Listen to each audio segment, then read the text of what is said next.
Resilience isn't what you think it is, and it is costing you. We've been sold a lie that resilience means never giving up, that to be strong, we have to grind through chaos, showing up, never complaining, and never cracking. But that's not strength at all. What if the real danger isn't giving up, but staying in places that break us? Today, we're tearing apart the myth of resilience, what it is, what it isn't in leadership, corporate cultures, and personal endeavors. We're going back to our roots. Let's get into it. Welcome to Confluently, and I'm glad you're here.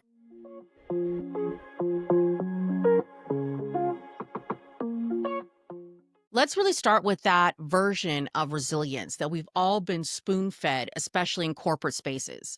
The idea that leaders push through no matter what, that success demands constant, continuous endurance. Let me hit you with a quote.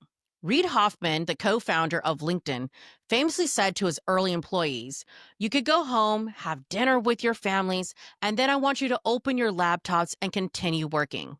He didn't say that with shame. He said it as a badge of honor, that the always-on culture was seen as necessary to build something great.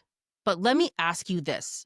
Does that sound like resilience, or does that sound like a burnout waiting to happen? Because when you build a culture around exhaustion, you don't build people who are going to rise to the occasion during a crisis. You build people who are too depleted to even recognize when a crisis hits. We've glorified this to the nth degree, this toxic kind of durability. Never stop, never say no, never take a breath. That's not resilience. That is abandonment. So, if that's the case, what is resilience? Resilience is ultimately about capacity. It's not about how much pain you can take. It's about how quickly you can recover, how well you can adapt, and be honest with yourself about what needs to change. It's being able to pivot, to rest without saying I'm guilty, or I need help, or even, you know what, I'm done. Simone Biles stepping away from the Olympic Games, that's resilience. Sarah Blakely, the founder of Spanx, cold calling Nordstrom's with rejection after rejection after rejection, and she still continued to bet on herself. That's resilience. Even me starting this podcast, that's resilience. Let's give a quick fire list of what that looks like. It's pausing instead of pushing. It's taking a leap when it's unpopular, especially when everything's in chaos.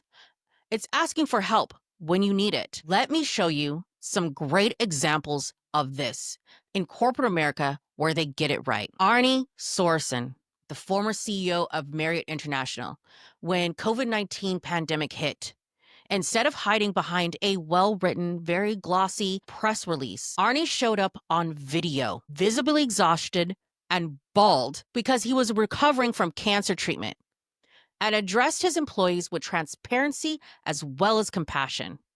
He took a personal pay cut, protected frontline workers as long as he possibly could, and emphasized that people come first. That is what leadership looks like. It is not pretending to have all the answers. It's showing up real, clear, focused, and on your people. So how do we build a culture of real resilience? Let's talk about what it looks like in our lives and in the spaces that we lead. How do we build that? How do we create cultures at home, at work, and in our communities that don't just demand survival and exhaustion, but support and transformation? Honestly, it starts in the small things, micro movements about where we choose honesty over hustle, where we do recovery over reputation, and where we show up and are present over performative actions. Think about your workplace or your home. Do people feel safe saying, "I need help"? Can failure be a data point instead of a death sentence? Because that is what resilient cultures look like. Let me give you another great example. Google's Project Aristotle. They studied the highest performing teams, and they found that the number one factor wasn't IQ, it wasn't experience or credentials. It was psychological safety, the ability to speak up, take risk, and most importantly, in this digital transformations age that we live in currently, be freaking human. That's the foundation of true resilience. And it's not just for corporations. I want you to think about this. What kind of cultures are you building in your life? With your time, with your choices, and your energy, are you reinforcing burnout or are you resilient? Here's a couple of quick things. Where do you need more recovery time? Who around you needs more support? What's one ritual you can build to strengthen and open your capacity to change and pivot? Real resilience, honestly, isn't a solo sport. It's really a culture, and it's cultivated, and it starts with you. If this episode hit home, I want you to share it with someone who needs a reminder that strength doesn't mean suffering or setting yourself on fire for others to stay warm. I want you to tag me at Confluently. I want to cheer you on. This is Tiffany Hart with another Confluently episode. Until next time, stay resilient, and I'm going to see you there.